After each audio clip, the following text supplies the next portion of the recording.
오늘 다 아시는 에스겔서의 마른 뼈들이 살아나는 그 환상을 가지고 우리 한번 생각을 해보려고 합니다.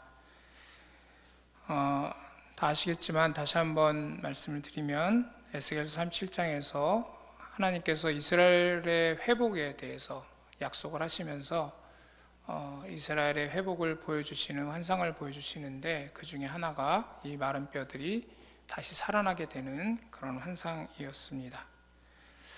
이 환상을 통해서 하나님께서 분명하게 말씀하시는 것은 내가 살아나게 할 것이다 라고 하시는 약속이죠. 첫 번째는 소망이 없어졌어도 살아나게 할 것이라고 말씀을 하십니다. 에스겔서 37장 11절에 보시면 그들이 이르기를 우리의 뼈들이 말랐고 우리의 소망이 없어졌으니 우리는 다 멸절되었다 하느니라. 이 말에 표현되어 있는 것처럼 우리의 소망이 없어졌다. 뼈들인데 이 뼈들이 앞에 37장 2절에 보면 아주 말랐더라 이렇게 말하고 있습니다. 그러니까 마른 뼈인데 그것도 아주 마른 뼈입니다. 그러니까 정말 소망이 없죠. 다시 살아날 가능성은 전혀 없는 상태입니다. 그냥 뼈도 살아나기 힘들 터인데 그 뼈가 아주 말라서 정말 이제 더 이상 살아날 소망이 없는 그런 상태에 있는 그런 모습입니다. 그러나 하나님께서 말씀하시는 것은 그렇게 아주 소망이 없는 상태에서도 하나님께서는 살아나게 하실 것이다 라고 말씀하시는 것이죠. 에스겔에게 하나님께서 물으십니다. 이 뼈들이 살아날 수 있겠느냐 이렇게 물으시거든요. 그럴 때 이스라엘 에스겔이 대답하기를 주께서 아시나이다 이렇게 말합니다. 그거는 1차적으로 자신이 없는 거죠. 정말 살아날 거라고 생각을 한다면 예, 살아날 것 같습니다 이렇게 대답을 할 터인데 그렇게 대답은 못하고 주께서 아십니다 라고 대답을 하거든요. 너무나 소망이 없는 상태이기 때문에 그렇습니다. 이스라엘 백성들의 상태가 그랬습니다. 그 당시에 예루살렘도 다 망해버렸고요. 이스라엘은 이제 멸망해서 완전히 멸망한 상태로 포로가 되어서 이방에 끌려갔고요. 장기간 동안 포로 생활을 하고 있었습니다. 그런 상태에 있는 이스라엘 백성들이 과연 회복될 가능성이 있느냐? 인간적인 기준으로 볼 때는 회복될 가능성이 없었던 것이죠. 정말 죽어서 뼈만 남고 그 뼈조차도 이제 말라서 아주 말라버린 그런 상태였습니다. 하나님께 죄를 짓고 심판받아서 멸망받은, 그래서 이스라엘 백성들의 그 상태는 완전히 이제 멸망되어서 소망이 없는 그런 상태에 있었던 것이죠. 자, 이처럼 소망이 없는 이스라엘 백성들의 상태, 아주 뼈가 말라버린 그런 상태, 이런 상태는 이스라엘의 모습이면서 동시에 또한 우리의 모습이기도 합니다. 우리들도 영적으로 사망한 상태에 있었습니다. 정말 하나님의 백성이 될 수 없는, 도저히 하나님의 백성이 될 수 있는 가능성이 없는, 완전히 하나님으로부터 분리되어서 완전히 멸망받아서 생명이라고는 찾아볼 수 없는 그런 상태, 영적 사망의 상태에 있었던 우리들의 모습이기도 합니다. 어찌 보면 오늘날 이 코로나19 상황 때문에 우리나라 교회에 벌어진 모습도 이와 흡사할 수도 있습니다. 코로나 그 전부터도 기독교에 대한 감정이 좋지 않아서 안티 크리스찬들이 많아지고 또 그렇게 기독교가 욕을 먹는 그러한 모습들이 종종 있었는데, 코로나로 말미암아서 이단부터 시작된 그 비난의 화살들이 이제 기독교를 향하여 쏟아지고 있는 그런 상태입니다. 설문조사를 해보면 기독교 이제 지긋지긋하다라고 대답할 정도로 그렇게 참으로 암담한 상황 속에 있습니다. 이런 상태가 과연 해소될 수 있겠는가? 코로나 상황이 종식될 때가 언제인지도 모르겠지만 코로나 상황이 종식된다라고 했을 때 과연 이제 다시 이 기독교는 사람들로부터 존경받고 또 그래서 하나님을 찾는 백성들이 많아지는 그런 변화들이 일어날 수 있겠는가 생각해 볼 때 어떻게 보면 이 마른 뼈들의 상태처럼 참 소망이 없는 상태처럼 보이기도 합니다. 또 그렇게 나라를 생각하고 교회를 생각하지 않더라도 개인적으로도 이렇게 마른 뼈들의 상태에 있을 수 있습니다. 물론 아까 말씀드린 것처럼 우리가 영적으로 사망되어 있는 상태, 그거는 기본적으로 마른 뼈의 상태이기도 하지만 우리가 고치기 힘든 질병 때문에 아주 마른 뼈처럼 정말 소망이 없는 상태가 될 수도 있고요. 또 극심히 경제적으로 어려워서 이제 도저히 출구가 보이지 않는 그런 형편 때문에 그래서 아주 마른 뼈들처럼 또 그렇게 소망이 없는 상태에 처할 수도 있습니다. 이런저러한 이유로 도저히 헤어날 수 없는 그런 어려움들로 인해서 우리는 소망이 없는 그런 마른 뼈의 상태가 될 수도 있습니다. 그렇지만 오늘 하나님께서 우리에게 주시는 말씀은 그렇게 소망이 없다 할지라도 아주 말라버려서 도저히 살아날 가능성이 없다 할지라도 하나님의 역사로 말미암아 살아날 수 있다는 말씀입니다. 하나님의 역사에 의해서 이스라엘은 분명히 다시 살아나게 될 것이고 또 이스라엘로 돌아오게 될 것이고 하나님의 나라가 회복될 것이라고 분명히 하나님은 말씀하십니다. 지금의 상태, 현재 그 에스겔에게 선포되는 그 상태에서 본다면 도저히 가능성이 없는 모습이지만 그러나 하나님께서 분명히 약속하셨고요. 우리는 알고 있습니다. 그 일을 하나님께서 이루셨다는 것을요. 우리도 마찬가지죠. 우리의 영적 상태를 보면 도저히 하나님을 알 수도 없고 깨달을 수도 없고 믿을 수도 없는 그런 상태였지만 하나님께서 찾아오셔서 역사해 주심으로 말미암아 우리는 하나님을 알게 되고 믿게 되고 하나님의 백성으로서의 생명을 얻게 되었습니다. 도저히 구원받을 수 없는 우리들이 구원을 받은 거죠. 이렇게 하나님의 역사로 말미암아 도저히 소망이 없는 상태에서 구원이 이루어지고 회복의 역사가 이루어짐을 우리는 이미 보았고요. 또 앞으로도 보게 될 것입니다. 우리가 분명히 아는 것은 하나님께서는 상황에 얽매이는 분이 아니시라는 것이죠. 분명히 오늘 말씀을 통해서 하나님은 분명히 선포하십니다. 나는 상황에 얽매이는 자가 아니다. 그런데 우리는 종종 상황에 얽매여서 하나님을 바라봅니다. 상황이 이러하니 하나님께서도 별 수 없을 것처럼 그렇게 생각할 때가 종종 있습니다. 그러나 분명한 것은 어떠한 상황이라 할지라도 도저히 가능성이 없는 상황이라 할지라도 하나님께서 역사하실 때에는 분명히 이 역사가 일어난다는 사실입니다. 그런 점에서 에스겔이 주께서 하시나이다 라고 말한 것은 확신이 없는 그런 표현이기도 하지만 또 거꾸로 본다면 하나님께서 하시면 하실 수 있다라는 말씀이기도 합니다. 주께서 하시나이다 라고 하는 것은 하나님께서 하신다면 지금 이렇게 살아날 가능성이 전혀 없는 마른 뼈의 상태이지만 하나님께서 하신다면 살아날 수 있다라고 하는 믿음과 소망의 표현이기도 한 것이죠. 우리는 정말 때로 아까도 말씀드렸던 것처럼 종종 소망이 없는 상태에 처하기도 합니다. 새벽 예배 때 나눠졌던 말씀, 38년 된 병자의 상태도 그러했잖아요. 38년이라는 긴 세월, 그 긴 세월을 정말 아무런 치유의 조짐 없이 그렇게 긴 세월 동안 병으로 고통받고 있었던 그 사람의 모습을 볼 때에 그 사람에게는 과연 소망이 있었겠느냐 하는 것입니다. 아무 소망이 없고 이제 나는 살아날 가능성이 없다라고 생각될 수밖에 없는 그러한 상태에 있는 그 38년 된 병자에게 예수님께서는 찾아오셨고요. 그에게 네가 낫고자 하느냐 물으셨습니다. 이 말씀은 어떻게 보면 소망이 없는 그 38년 된 병자에게 소망을 다시 갖도록 하는 말씀이기도 한 것이죠. 그 소망은 어디 있습니까? 오직 주님께 있는 것입니다. 베데스다 연못에 있는 것도 아니고요. 또는 그를 혹시 도와서 그 베데스다 연못이 동할 때에 같이 해줄 어떤 사람에게 있는 것도 아니고요. 오직 주님께 있는 것이죠. 여러분, 우리가 소망이 없을 때에 도리어 주님을 바라봐야 될 줄로 믿습니다. 소망이 없는 그 상태는 주님을 바라봐야 되는 상태고요. 그래서 주님이 38년 된 병자에게 던졌던 그 말씀, 네가 낫고자 하느냐라는 말씀은 어찌 보면 주님 자기를, 예수님을 바라보느냐라고 하는 묻는 말씀이기도 합니다. 우리가 소망이 없은 상태에서 소망을 가진다라고 하는 것은 주님을 붙드는 것이거든요.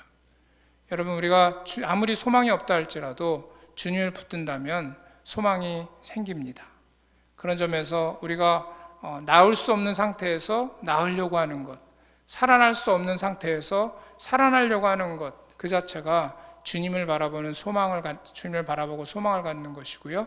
주님을 붙드는 믿음의 표현이 될 줄로 믿습니다. 하나님을 바라볼 때 우리에게는 구원의 소망이 있습니다. 오직 하나님만이 우리의 소망이십니다. 하나님만이 아주 말라버린, 그래서 다시 살아날 수 없는 우리를 살아나게 해주시고요, 구원해 줄 수 있는 능력이 있으신 분입니다.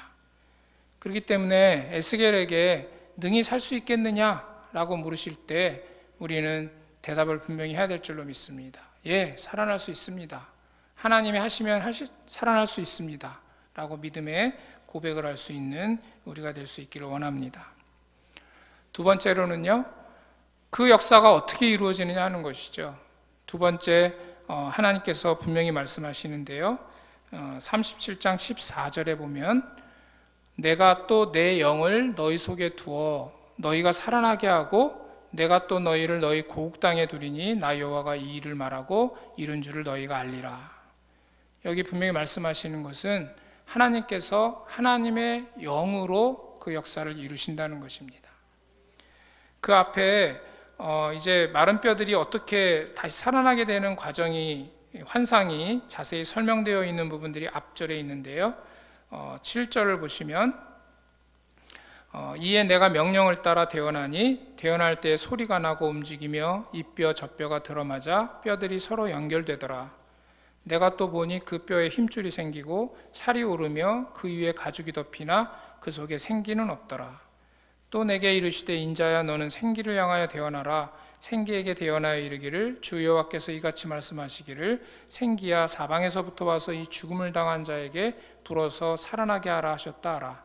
이에 내가 그 명령대로 대언하였더니 생기가 그들에게 들어가매 그들이 곧 살아나서 일어나 서는데 극히 큰 군대더라. 여기는 이제 생기로 표현이 되어 있는데요, 다 아시는 것처럼 생기는 하나님의 호흡이고요, 하나님의 영입니다. 하나님께서 영으로 역사하실 때, 그 하나님의 영이 그 안에 들어갈 때 비로소 아무리 마른 뼈라 할지라도 살아나 군대가 되는 것이죠. 여러분, 우리가 회복될 수 있는 것, 우리가 구원받을 수 있는 것, 우리가 치유될 수 있는 것, 그 모든 것의 핵심에는 하나님의 영이 있습니다. 하나님의 영이 임할 때, 하나님의 영이 역사하실 때 회복의 역사, 구원의 역사, 치유 역사가 일어나는 줄로 믿습니다. 이거는 창세기 2장의 그 창조의 역사를 기억나게 합니다. 아담을 창조하실 때 그 아담을 창조하신 후에 생기를 불어넣음으로 말미암아 아담은 생영이 되었습니다.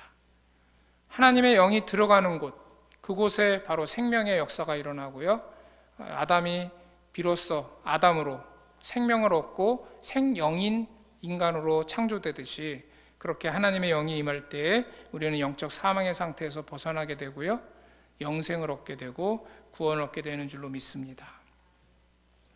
거꾸로 뒤집어서 얘기하면 마른 뼈들처럼 그렇게 사망의 상태, 멸망의 상태가 된다는 것은 하나님의 영이 떠나기 때문인 것이죠.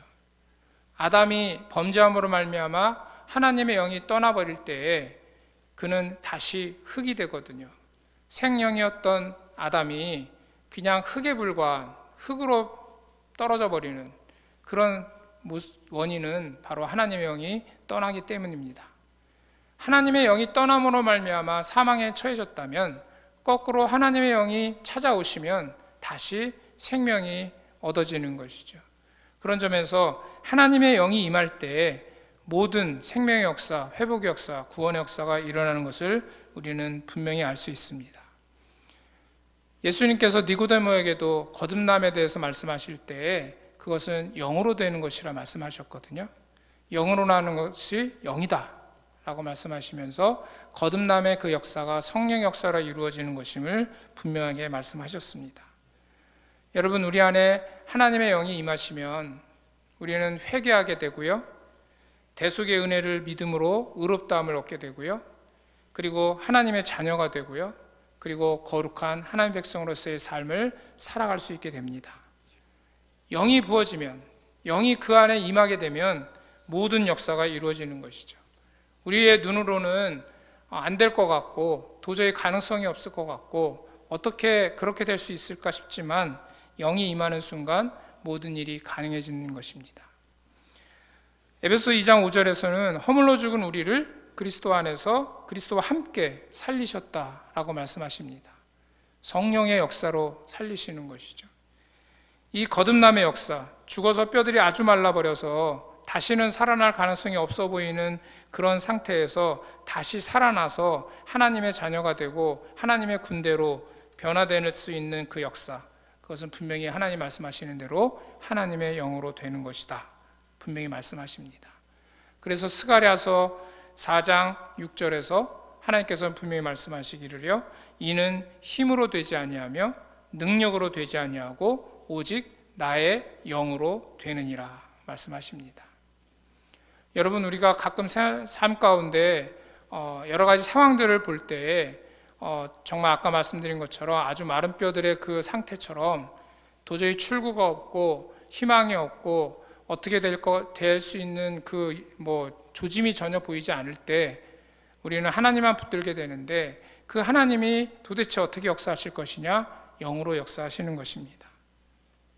그렇기 때문에 우리에게 소망이 있습니다. 다른 방법으로 역사하시는 것이 아니라 하나님께서 영으로 역사하시기 때문에 우리에게 소망이 있고요, 또 우리가 그런 영으로 변화된 또 우리의 모습이 증거가 되는 것이기도 하죠. 그런 점에서 우리가 에스겔처럼 대언할 수 있는 또 힘이 있어야 될 줄로 믿습니다.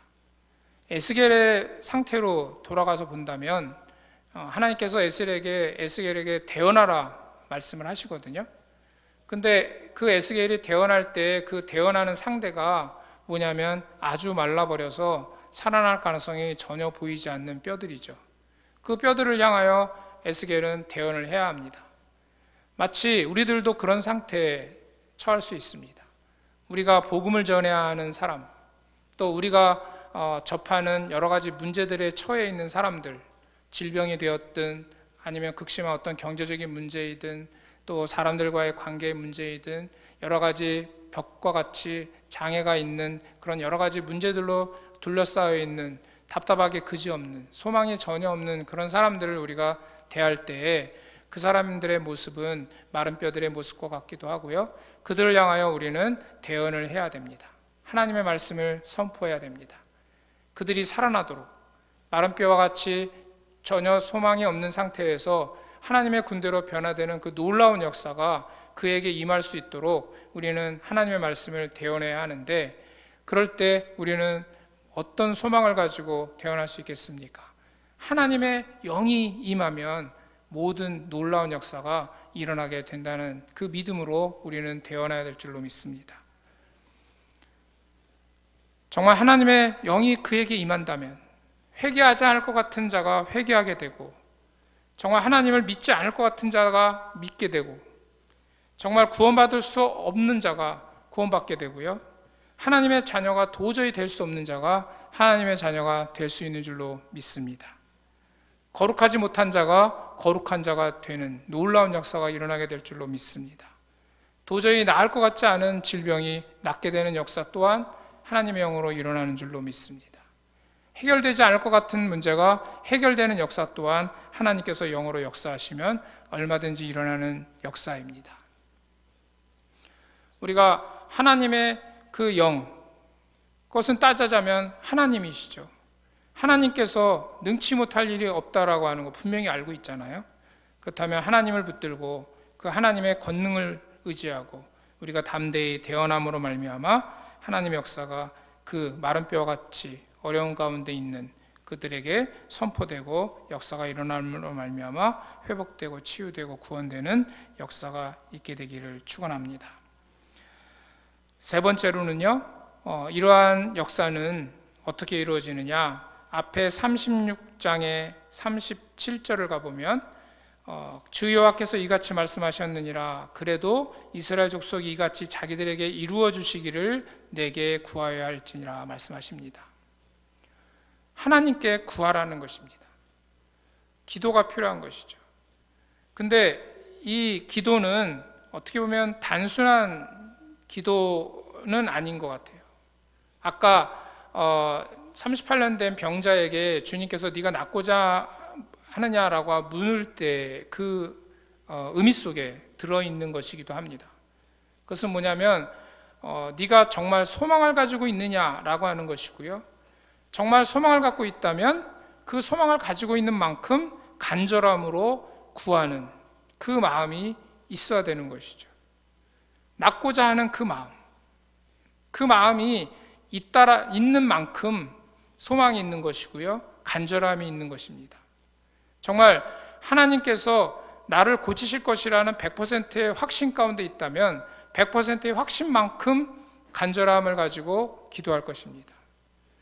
내가 만약에 나을 것이라는 그 확신이 10%밖에 없다면 나의 그 구함도 10%밖에 없는 것이죠. 그런 점에서 지금 하나님께서 내가 이렇게 할 것이지만 너희가 나한테 구해야 된다라고 하는 그 말씀은 나에 대한 소망을 가지고 나에 대한 믿음을 가지고 또 그만큼의 간절함을 가지고 구하며 나가야 된다라고 말씀하시는 것이기도 합니다. 우리의 상태가 어떠한지, 혹시 나는 마른 뼈들과 같이 그런 상태로 있지 않은지, 내 옆에 있는 지체가 그런 상태에 있지 않은지, 또 우리 교회가 그런 상태에 있지 않은지, 우리 나라가 그런 상태에 있지 않은지, 세계 곳곳에 마른 뼈들과 같은 자들이 얼마나 많은지, 그들이 하나님의 영으로 말미암아 참으로 생명을 얻고 회복되는 그 놀라운 역사를 나는 얼마나 간절히 원하느냐 하는 것입니다. 그런 간절하게 원하는 그 강렬함이 바로 하나님께 구하는 강렬한 기도로 나타날 것이고요. 하나님은 그 강렬한 기도를 요구하시는 것이죠. 여러분, 이것은 우리에게 주어지는 의무이기도 합니다. 에스겔 선지자에게 하나님께서 물론 선지자니까 환상을 보여주시면서 대언하라 명령하시고 이렇게 말씀하시기도 하시지만 사실은 에스겔 선지자의 그 선지자로서의 책무 중에 하나인 너가 이런 환상을 보고 내가 이스라엘 백성을 이렇게 회복시킬 약속, 언약을 가지고 있다라고 하는 분명한 믿음이 너에게 있다면 너부터, 에스겔 선지자 너부터 간절히 기도해야 된다라고 하는 말씀이기도 합니다. 이거는 그 밑바탕에 깔려있는 얘기이기도 한 것이죠. 그런 점에서 하나님의 백성으로 택함받고 구원받은 우리들부터 그런 간절한 소망과 믿음을 가진 그 간절한 소망으로 강력하게 기도해야 되는 것이죠. 내 옆에 마른 뼈들과 같은 자들이 있는데도 불구하고 그 강렬한 소망을 가지고 간절히 찾지 않는다면, 그렇다면 하나님은 누구를 통하여 역사하시겠습니까? 그런 점에서 우리들도 그렇고요, 우리 옆에 있는 지체들도 그렇고요, 더 눈을 떠서 우리나라의 모습, 또 세계의 여러 곳곳에 있는 모습들을 바라보면서 마른 뼈들과 같이 도저히 살아날 수 없는 그런 어려움 가운데 처해 있는 지체들, 그들이 하나님의 영이 부어질 때 그들이 얼마든지 살아날 수 있고 그들이 하나님의 군대로 소생하게 되는 그 역사가 일어나는 것을 분명히 믿고 간절히 기도하며 나아가는 하나님의 기도 군사들이 되어야 될 줄로 믿습니다. 우리가 기도할 때 그 역사가 일어나는 줄 믿습니다. 아까 말씀드린 것처럼 이제 코로나가 종식이 되고 이제 회복 역사가 이루어질 때 과연 우리나라의 많은 사람들이 기독교에 대해서 좋게 생각하고 그래서 하나님을 찾게 되고 정말 구원의 역사, 부흥의 역사가 일어나게 될 것인가? 지금으로서는 그럴 가능성이 전혀 없어 보이는 그런 상태이지만, 그러나 여러분, 우리가 기도하면, 우리가 하나님께 구하면 하나님이 이루어질 줄로 믿습니다. 정말 세상은 말세잖아요. 늘 세상은 말세였지만 정말 세상은 말세입니다. 이 마지막 때에 하나님께서 간절히 원하는 것은 우리가 구원받는 것입니다. 하나님의 백성들이 구원받는 것입니다. 분명히 하나님의 백성으로 택한 백성들이 곳곳에 있는 줄로 믿습니다. 하나님께서 지금 에스겔에게 이 환상을 보여주시면서 이런 말씀을 하시는 것이기도 합니다. 지금 이스라엘 백성들은 이 마른 뼈들과 같이 정말 말라 비틀어져서 도저히 살아날 수 없는 이렇게 완전히 멸망된 상태로 있지만 나는 이스라엘이 회복되기를 간절히 원한다. 여러분, 하나님께서도 우리를 향하여 그렇게 말씀하십니다. 너가 비록 지금은 마른 뼈와 같이 그런 상태에 머물러 있지만 나는 너가 이런 상태로 있는 걸 원하지 아니하고 네가 정말 생명력을 얻어서 일어나길 원한다. 소생케 되길 원한다. 회복되길 원한다. 말씀하시는 것과 같습니다. 우리나라 교회를 향해서도 하나님은 동일하게 말씀하시는 줄로 믿습니다. 우리나라 교회가 회복되기를, 정말 소생케 되기를, 풍성하게 되기를, 정말 생명력이 넘치는 하나님의 군대로 일어서기를 간절히 원한다는 것이죠. 이를 위하여 너는 나한테 구해야 될 것이다. 여러분, 그런 기도의 의무를 가지고 함께 기도하는 우리가 됐으면 좋겠습니다. 에스겔서 37장 12절, 13절, 14절에서 하나님은 계속해서 내가를 강조하십니다. 내가 너희 무덤을 열고, 내가 너희 무덤을 열고, 그러시면서 말씀하시기를 너희는 내가 여호와인 줄 알리라. 여러분, 이 말씀은 내가 한다는 것이죠. 여러분, 우리가 하는 게 아닙니다. 우리가 옆에 있는 지체를 회복시키고 우리가 그를 구원하고 우리가 마른 뼈와 같은 그런 사람들을 살리고 우리가 하는 게 아니고요. 하나님이 하십니다. 하나님께서 하실 수 있습니다.